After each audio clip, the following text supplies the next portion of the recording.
Hi, my name's Charlotte. I built that house. I built that family. But at Thanksgiving dinner, my own son toasted to the real legacy. And it wasn't me. My daughter laughed like I was some worn-out joke. My sister leaned in and whispered, "You should have known your place by now." But the cruelest part, they'd been planning this betrayal for years, while smiling in my face. And just when I thought I'd disappear in silence, the waiter turned to me and said words that changed everything.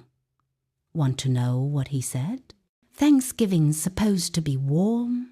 It's supposed to be loud, full of laughter, full of smells that remind you of better days. The kind where the jazz hums soft in the background, turkey sizzling low in the oven, and family comes together over prayer and pie. My house had the smells, the music, the table set with the same care I'd always given, but the warmth, that part didn't show up this year. I moved around the dining room slow, deliberate, placing the gold-rimmed plates just right, folding napkins like my mama taught me back in '62. I had on my deep plum blouse, Kiara's favorite color once. Ain't nobody offered to help, not even RJ, who used to beg to stir the sweet potatoes when he was 5. Now he just sat there, eyes buried in that foam like the world was inside it. Marcus leaned back in my leather chair like he paid for it. Desiree, always perfectly pressed, kept brushing invisible lint off her skirt. Kiara? She was already halfway into the wine, trying not to look me in the eye. And RJ? Lord, he didn't even say, "Hey, Grandma," when he walked in. Just nodded like I was the mailman. I tried to start a story, one about how I used to sneak turkey slices out the oven as a girl, but Desiree cut across me, laughing at something on her phone. Nobody noticed I stopped talking. Nobody asked me to finish. They walked past me like I was furniture. I smiled anyway, because that's what you do, ain't it? We were halfway through the greens and mac when it started. "Mom always trying to be bougie," Marcus said loud enough for everyone to hear, like she Martha Stewart or something. And they laughed. Even Kiara covered her mouth, trying to be polite, but she laughed too. I laughed with them, tried to, but my throat caught on the wine. I set my glass down, trembling a little, and looked around that room. 40 years. I worked 40 years. Double shifts in ER and overnight rotations, feet bleeding into them white nurse shoes, just to buy that dining set, just to make holidays special in a house I bought myself. And now they were laughing at it. I thought of what my grandmama used to say when folks got too comfortable. The mouth that eats from your hand will one day call you stingy. They didn't see love. They saw pretense. They saw effort and mistook it for ego. That's when the waiter walked in. Young man, polite, clean-cut, had that look of someone raised right. "Hey, y'all!" Marcus stood up like he was host of some cooking show. "Don't mess anything up. This ain't your mama's old kitchen." The room roared. Even RJ took off his headphones long enough to smirk. The waiter froze for half a second, then turned, looked directly at me. "Excuse me, Madam Owner," he said, clear and respectful. "Where would you like us to set up the desserts?" Silence. You could hear the clock tick. Marcus's face dropped. Kiara's wine glass tilted just slightly in her hand. Desiree blinked, like her lashes could block out embarrassment. I didn't say a word. I didn't need to. Just nodded toward the buffet table. And in that moment, something cracked, but not like glass. Like ice thawing after a long, cold season. I didn't stay downstairs for the pie. I told them I needed to rest, and I climbed the stairs slow but steady. Every step was a memory. Birthday parties, family meetings, RJ learning to walk. I reached my bedroom and walked straight to the window. That window knew my prayers. Every night for decades, I stood right there and asked God to keep this family together, to help Marcus find peace, to keep Kiara from bitterness, to show RJ the meaning of roots. I asked for unity. I begged for love. Now, all I saw was a reflection mine, older, tired, but not broken. I raised kings and queens, I whispered, and yet they treat me like the help. I didn't cry, not this time. I just stared at my reflection deep and said one word. Enough. The house was quiet, too quiet. Morning light crept through the blinds, but it didn't bring peace. Just more visibility to the mess they'd left behind, plates crusted with food, wine rings on the table I'd polished just 2 days ago, towels balled up in the hallway, empty soda bottles hiding behind the couch cushions. Not a single one of them thought to tidy up before heading to bed. I moved slow through the kitchen, trying not to trip over someone's forgotten purse by the island. I replayed it again, Marcus's voice rising above the clatter of cutlery. Mom always trying to be bougie. Then that laugh, like I was the punchline to a joke that had been brewing for years. And then the waiter's words, still echoing like a drumbeat against my chest. Madam Owner. The irony. They mocked me in my own house, a house I bled for, worked night shifts for, prayed in. I poured my coffee and walked into the sunroom.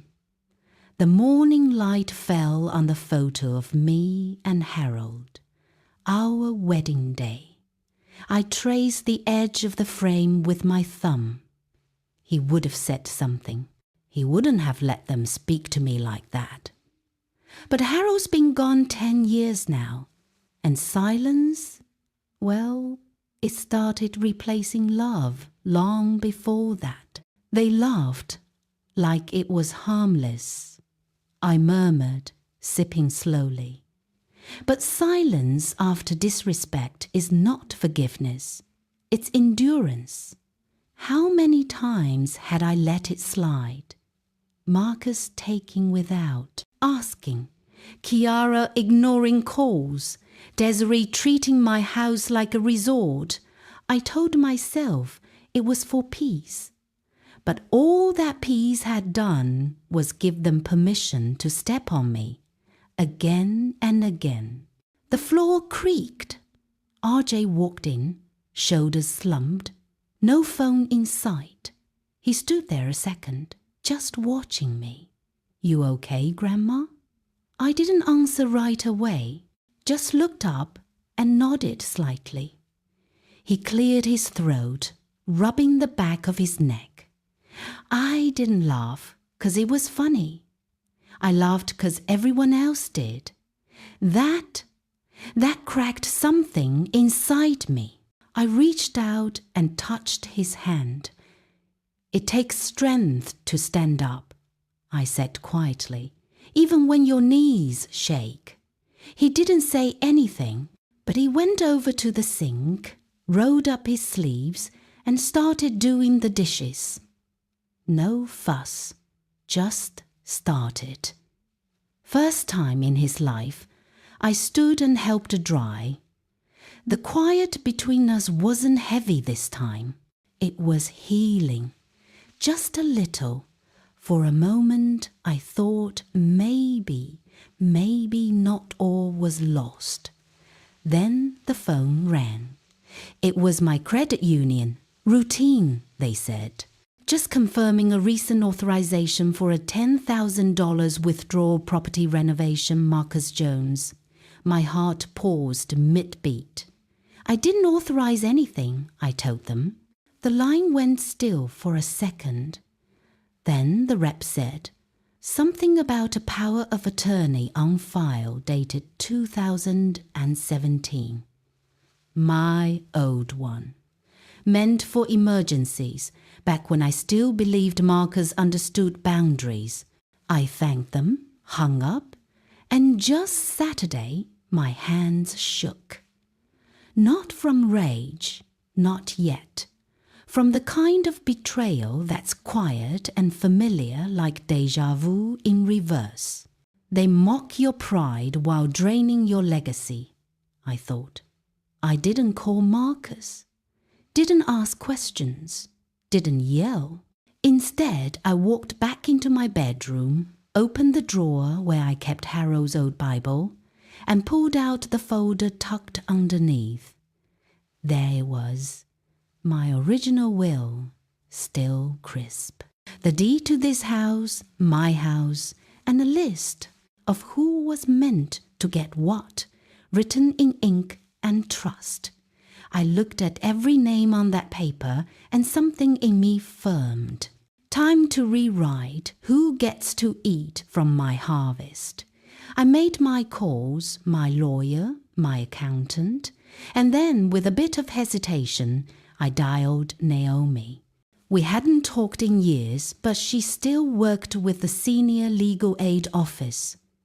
As I waited for her to pick up, I stared out the window again. This time, not to pray, but to plan. You think I'm soft because I smile, I whispered. But baby, I survived childbirth, grief, and overtime in orthopedic. I just haven't shown you that version of me yet. Sunday afternoon, I was folding laundry when the phone rang. Valerie's voice came through, sugar-coated, but clipped. We need to talk as a family. Now, Valerie, don't just call like that. Especially not after a holiday. Especially not sounding rehearsed. I knew what this was. Marcus must have caught wind I'd been calling legal folks, so now they were circling wagons, not out of care, but control. Come to my house if you want to talk, I told her. By 3 p.m., they started showing up. Marcus and his wife, Tasha. Valerie, dressed like she was headed to church, not war.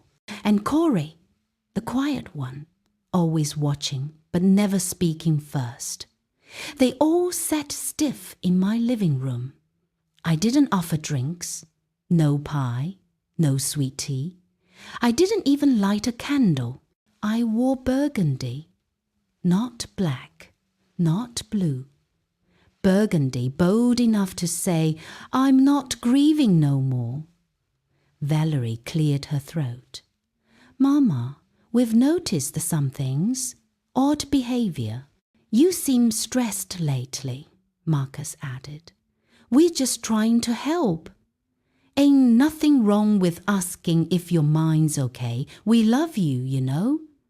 I looked at them one by one, no smiles. Just calm, level stares. They weren't asking, they were performing. Like some kind of intervention. Tasha tried to soften it. It's just, with age, sometimes people start forgetting things, getting suspicious of everyone.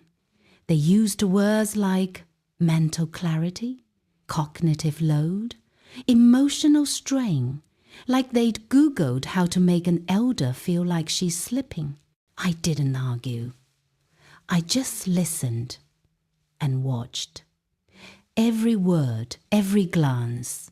Then Corey, bless his unsure soul, muttered something that stopped the air. That's not what we agreed when Marcus took over the estate stuff. Silence. Valerie shifted in her seat. Tasha looked down at her lap. Marcus stared dead ahead.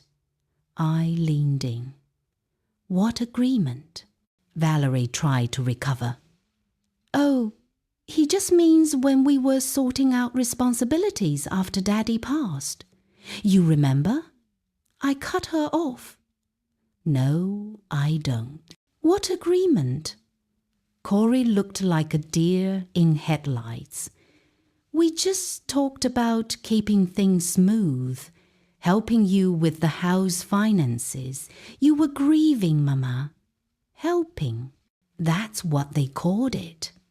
I stood up, walked slowly to the window, let the light hit my face before turning back around. You've been managing my money like it's a group account? Like I'm a board member with limited access? Marcus opened his mouth. I held up my hand.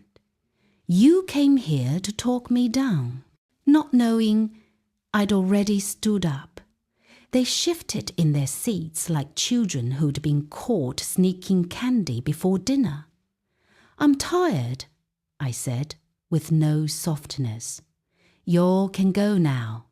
They didn't argue. They just left. One by one. Marcus last, looking like he had something else to say but chose silence. As the door clicked shut, I walked to my study, opened the drawer, pulled out Harold's old leather ledger, flipped to the back where he'd written in ink that never faded. You earned this home, don't let them treat it like a favor. I grabbed a fresh notebook, wrote down everything they said, everything they didn't, who looked away, who slipped up, what words they used.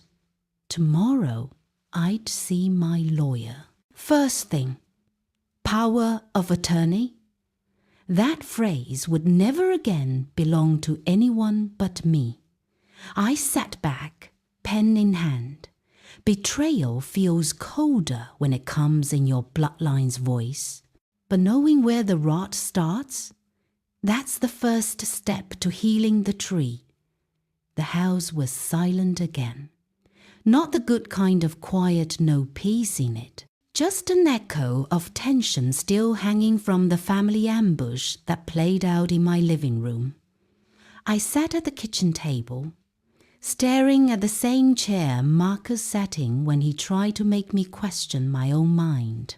Valerie's voice still echoed in my ear, all soft concern with sharp hooks underneath. I looked around, plates stacked in the sink, gravy hardened at the bottom of the serving bowl, empty wine bottles lined up like ghosts of fake toast. The floor hadn't been swept, and not one person had lifted a finger after that dinner. I walked past a glass with lipstick still on the rim. They used this house like a hotel, then tried to turn it into a courtroom. Harold's voice came to me. When polite lips smile, be ready for the stab. I used to think that was just his veteran paranoia. Now I saw it different. He was warning me, and I hadn't listened soon enough. I opened the fridge, pulled out a small container of leftovers. I wasn't even hungry, but I needed something familiar. I fixed a small plate turkey, green beans, gravy, sat down at the counter. First bite tasted fine. Second, something was off. The gravy hit my tongue like metal, bitter, chemical. I froze, spoon still hovering. I leaned in, sniffed again.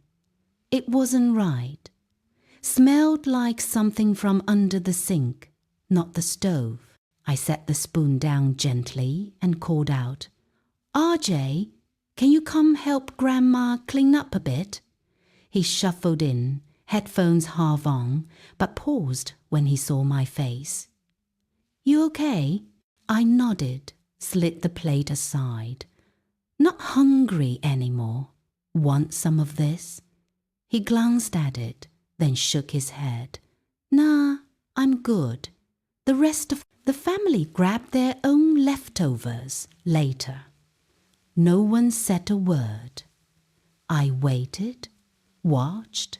Later that night, I quietly scraped that gravy plate into a trash bag, double-wrapped it, and locked it in the outdoor bin. I didn't cry. I didn't accuse. But I knew. They thought a dish laced with silence would break me. But poison always reveals who fears your voice the most. I needed clarity. I needed control. I needed to know what else they'd been trying to erase. I logged into my bank account. First thing I noticed, my name missing from the home equity account.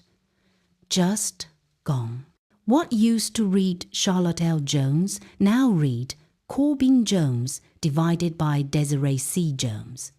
I clicked through the tabs. Property improvement transfers, big amounts moved weekly, all under Marcus's email address. I called the credit union. "Sorry, ma'am. This account was reassigned last month to the names listed here. You're not on file as primary anymore." I hung up without a word. Didn't scream, didn't slam anything. I pressed my fingers to my temples, took one long breath.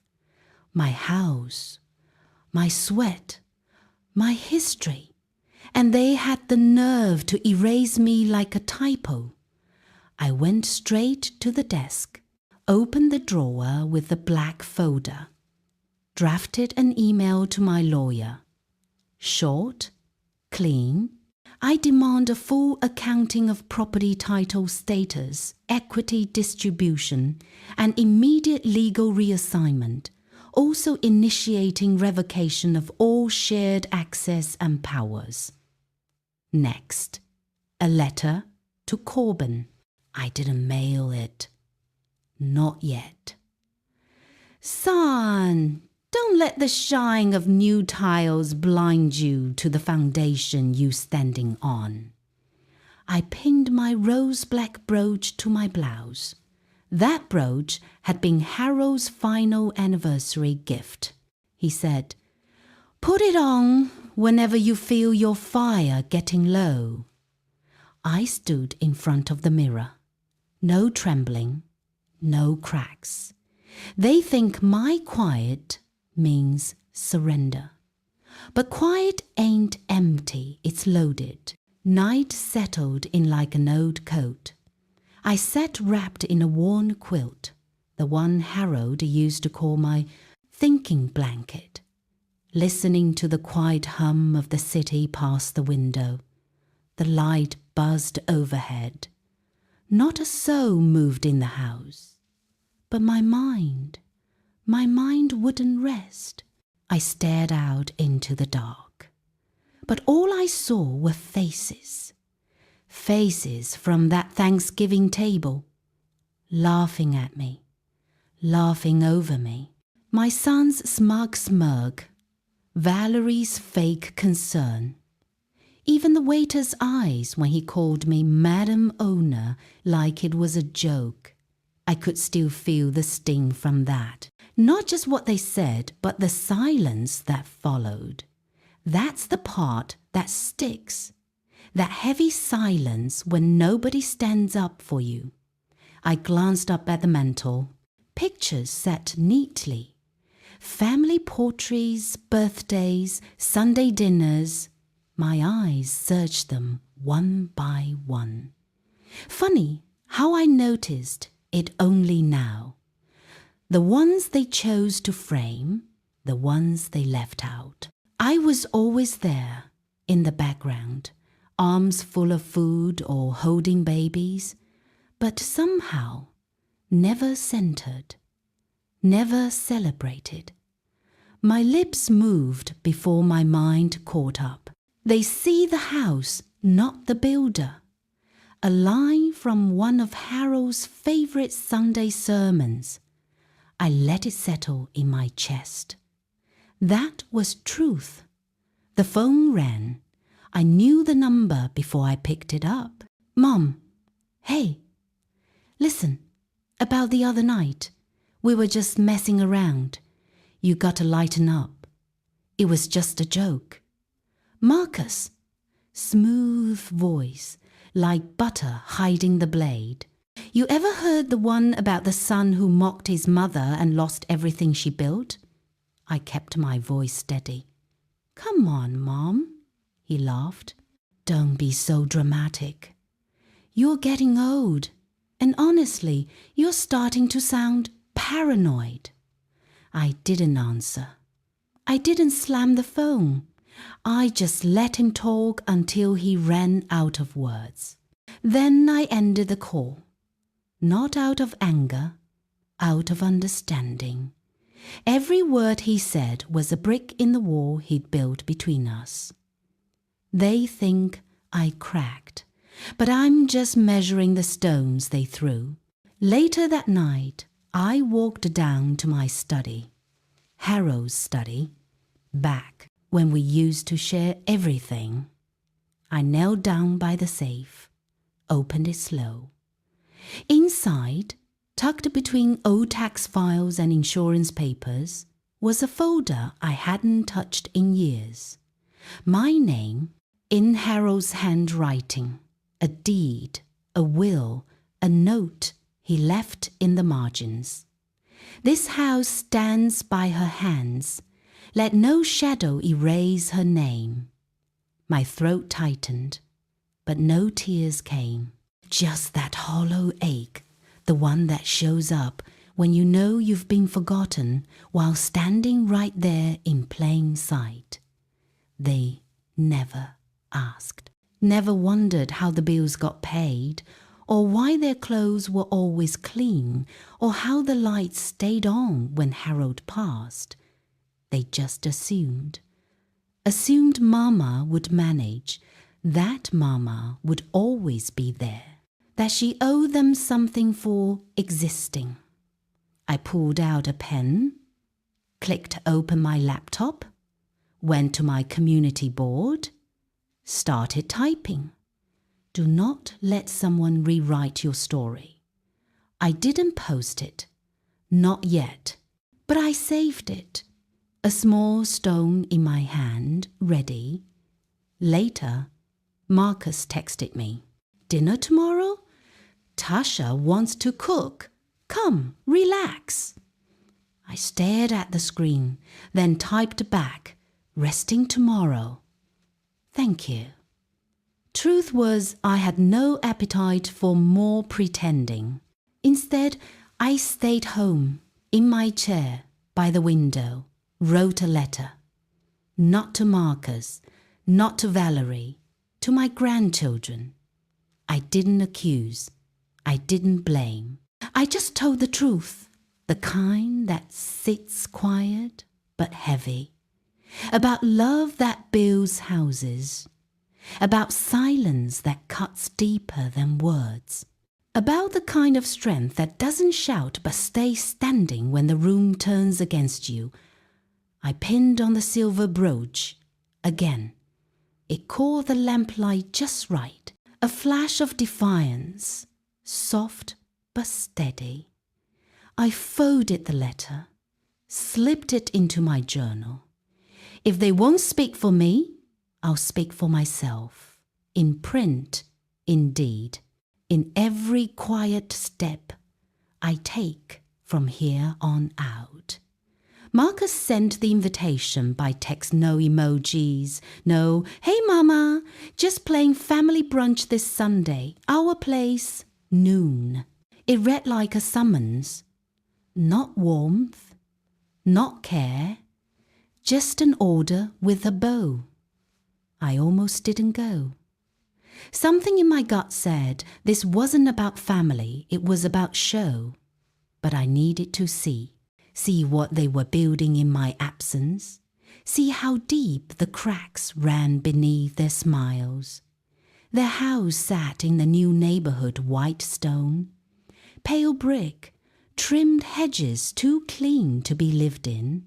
Tasha opened the door with a grin that didn't meet her eyes. "You made it," she said, like she wasn't expecting me to. Inside smelled like cinnamon and staged approval. His in-laws nodded from the couch like I was a stranger who'd wandered in. Brunch was already plated tiny portions, all arranged for pictures, not people. They called it a gratitude meal. But every toast, every story, skipped me like I was a comma they forgot to write. Nobody spoke of how this family got its first home. How Harold and I sacrificed him working doubles. Me taking in sewing, selling cakes after church. Not a single thank you. Not even from Valerie. I smiled, sipped tea, kept my peace. Then Marcus stood, fork against glass. "Let's raise a glass to good fortune," he said.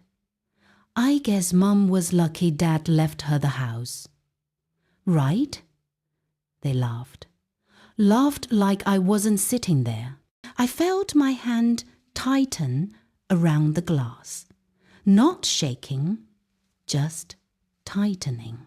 A younger guest, some girl from Corey's circle, leaned over and whispered.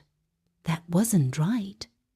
But she looked away when the laughter rolled on. I set my glass down and said, calm and clear, "Blessed are the builders whose names they forget, yet walk their floors." Silence. Like a balloon popped. Marcus chuckled. "Just a joke, Ma. Don't be so stiff." But I saw it then, in his eyes. Not hate, not cruelty. Entitlement. The quiet kind. The kind that doesn't think it's wrong because it's used to taking. Later, while the others buzzed around dessert trays and fake laughter, I caught him in the hallway. "Stop erasing me," I said, "or I will remind you in ways you won't like." He looked up from his phone, amused. "You wouldn't dare. We're family." I held his gaze. "I dare because we are." He snorted, brushed past, and tossed a joke over his shoulder to one of Tasha's cousins. Like I hadn't spoken at all.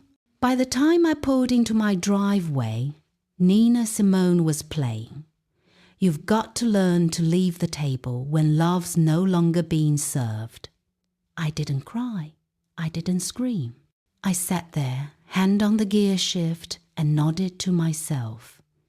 That night, I opened the drawer in my study, took out the property title, still in my name, the deed, notarized, the financials, untouched. Every brick in that house, paid with sweat and bread. I stretched too thin for years. I emailed my lawyer. Simple subject line. Begin the quiet move.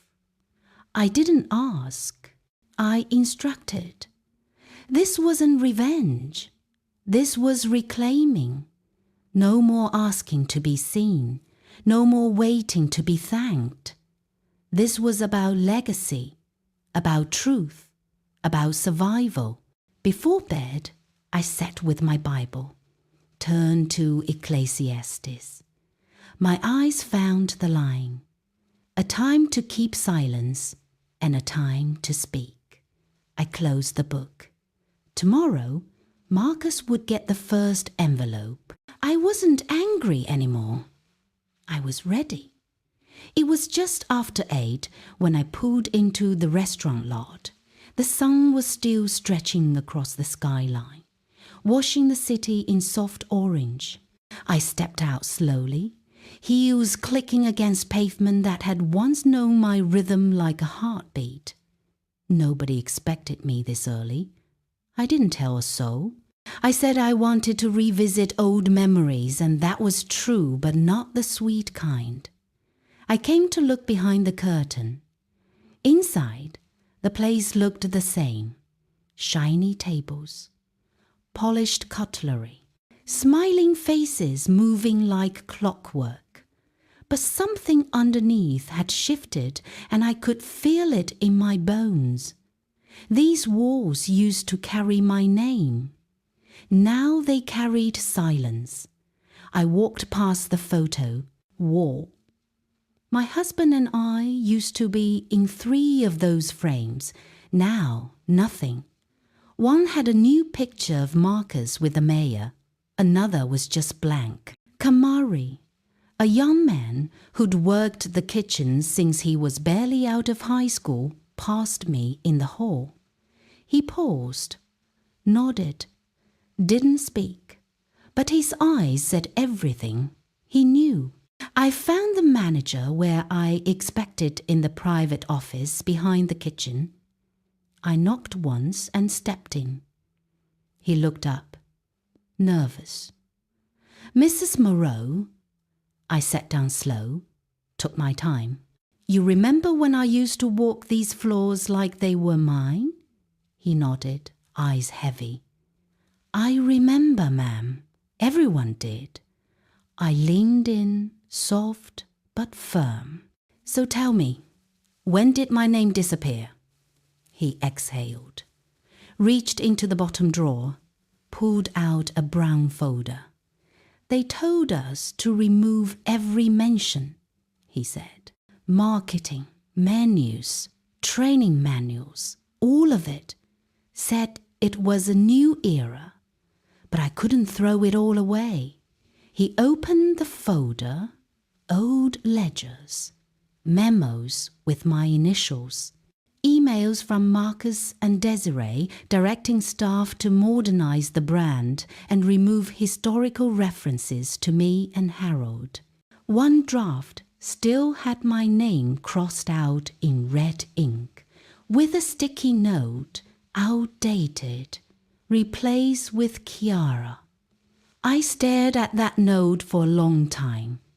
The silence in the room got thick, not awkward, reverent. That's when I heard small footsteps. A knock on the door. Chiara peeked in, my granddaughter, still wearing her school ID around her neck. "Grandma?"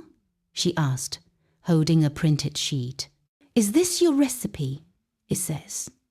"Presented by Chef Chiara. But it's the one you taught me last Christmas." My heart paused. I took the page. Read every line. My handwriting, my phrasing, my soul in the spices. She looked guilty. I didn't know they were going to say I wrote it. I thought it was a family tribute. I pulled her into my arms. She smelled like cocoa butter and fear. "It's okay, baby," I whispered. "You didn't steal it.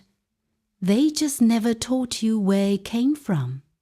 She looked up at me, tears catching the corner of her lashes. "Are you mad?" "No," I said, brushing her cheek.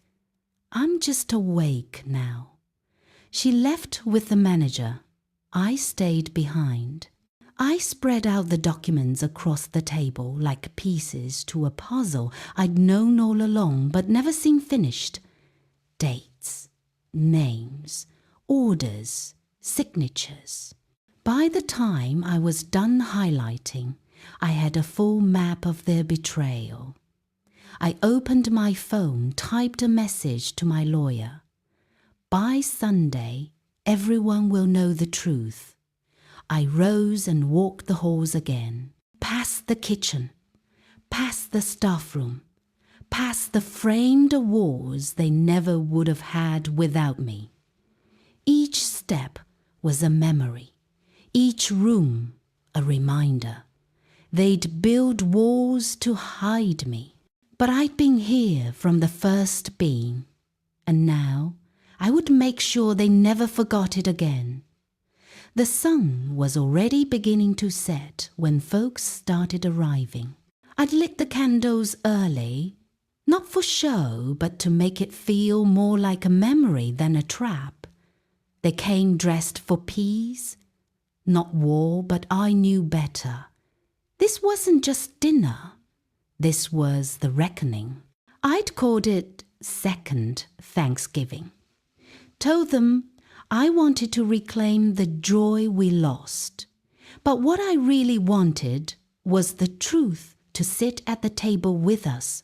For once, I'd set the head seat for myself this time, not hidden in a corner, not next to the kids, right where Harold used to sit and where I never got to, not once. People noticed. Marcus looked around, confused but trying to keep polite. Desiree gave me that brittle smile, like she didn't know what I had planned but suspected it wouldn't be sweet. As folks settled, I stood with my palms pressed to the back of my chair. Tonight, I said, we're not just eating food, we're remembering who set the table before us. Some nodded. Others just looked uneasy. Midway through the meal, while the turkey was half carved and the mashed potatoes still steaming, I cleared my throat. Excuse me, everyone. I have something to share. I reached beneath my coat, hanging nearby, and pulled out the sealed envelope I'd kept since Thursday, laid it flat on the table like a quiet thread. This is for all present, I said. Please, Marcus, read the first page aloud. He blinked, hesitated, then opened it. His face changed with every line. And then he read out loud, voice brittle. Per management directive, remove all references to Charlotte Moreau from promotional and internal materials. Rebrand accordingly. Silence. Martha gasped. Desiree dropped her fork. Someone whispered, "What the hell?" I didn't move. That envelope held everything. Mortgage deeds, bank wires, contracts signed in my name, not Marcus's, not Desiree's, mine. The house went still.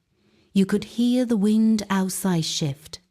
Then I pulled out my phone, pressed play on the recording.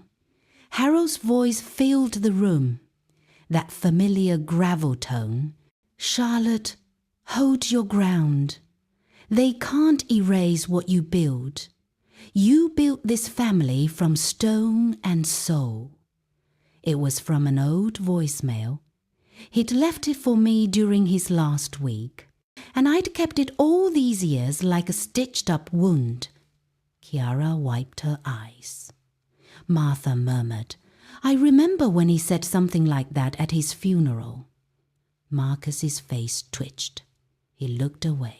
Then the front door creaked open. Kamari stepped in, and beside him the young waiter from the original Thanksgiving. He walked straight to the dining room, carrying a tray with nothing on it.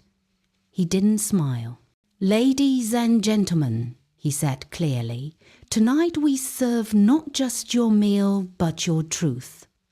Welcome back, Madam Owner." Every eye turned toward me. Marcus stood up so fast, his chair nearly tipped. Desiree looked like she'd swallowed glass. I didn't gloat, just nodded once, picked up my napkin, folded it in my lap. No one. Who spoke? Some clapped, unsure what they were applauding. A few pushed their chairs back and excused themselves. Others stayed glued in place. I let the moment hold. Then I stood, thanked them all for coming, invited dessert from the kitchen, and walked to my study without another word. Inside, I placed the envelope in the center of my desk, sat down, let my lungs fill with silence. I didn't need a fight. I just needed the facts to breathe. They always say truth comes slow, but sometimes it walks in, sits at the head of the table, and waits. Outside, I heard the low hum of a car. Through the curtains, I caught the gleam of headlights as someone sat parked across the street. The window rolled down. Marcus, phone in hand, leaning forward. His voice carried just enough. "They opened Pandora's box," he said. "No, I just opened the front door." The morning broke gently. I woke to a quiet home, no clatter, no voices, just the pale, soft light creeping through the window. I sat up, letting my shoulders relax for the first time in weeks. The storm had passed. I stood and padded to the kitchen, set a kettle to boil, placed a single teacup on the counter. As steam curled upward, I noticed envelopes stacked neatly by the front door. I opened them slowly. One read, "Thank you for reminding us." Others, simply, "Thank you." A few had no words, only names. I gathered them and placed them in a cedar box. On the lid, I wrote, "Truth matters." The phone rang right as I sank into my chair. I recognized Martha's voice, immediately steady, warm, like sunlight through church windows. "Charlotte," she said softly, "you showed the world how to be both gentle and unbreakable last night." I swallowed. "I didn't plan any grand gesture," I said. "I just needed to sit at a table where I belonged." "Exactly," she said. "That's the kind of strength folks need to see. We're gathering soon for Women of Legacy. We need you to speak." My throat tightened. "Martha, I don't know if I'm ready. I'm still caring so much." She laughed softly. "Honey, nobody gets to be perfect. Healing is standing with your scars, showing and saying, 'Here I am.'" Silence. Then I said, "Okay, put my name down." I marked the date on the calendar. My name sat there alone but strong. Later, I made my way to Harold's study. Dust motes floated in the window light as I opened drawers I hadn't touched in years. Beneath old papers, I found a letter addressed to me in Harold's handwriting. I opened it with trembling fingers. The message inside read, "If they ever forget your worth, remind them but never forget it yourself." My eyes stung, but I didn't look away. I pressed the note against my heart, held it there for long moments. Then I copied the line onto a small card and taped it by the front door, a quiet reminder for every day that follows. That evening, I wrote letters of my own. One to Kiara, "Carry my recipes, but don't ever forget your own voice." Another to Marcus, "I forgive you, but forgiveness doesn't erase boundaries."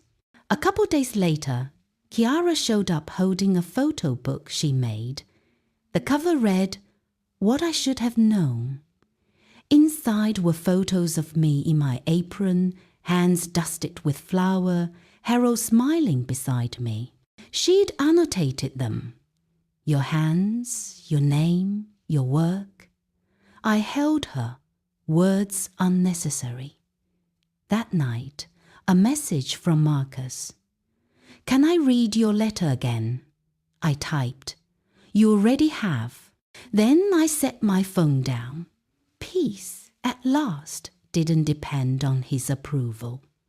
When the Women of Legacy evening arrived, I wore Harold's favorite deep green dress. I pinned the rose-black brooch to my lapel and stepped to the podium. The room fell silent. I said, they can take credit. They can forget. But they can't rewrite what I lived. Applause rose. Some stood, tears in many eyes. I looked past the crowd and saw Kiara, Martha, neighbors. My heart felt full. A little girl approached. Miss Charlotte, were you ever scared? I knelt, looked into her eyes and said, Baby, strength ain't the absence of fear. It's the decision to show up anyway. That night, I walked through the restaurant in darkness. Chairs pushed in, tables cleared. I flicked lights off one by one. At the front door, I locked it. A new young waiter stood there watching. He asked softly, You coming back tomorrow, Madam Owner? I smiled faintly, key in hand. Let's see what tomorrow serves.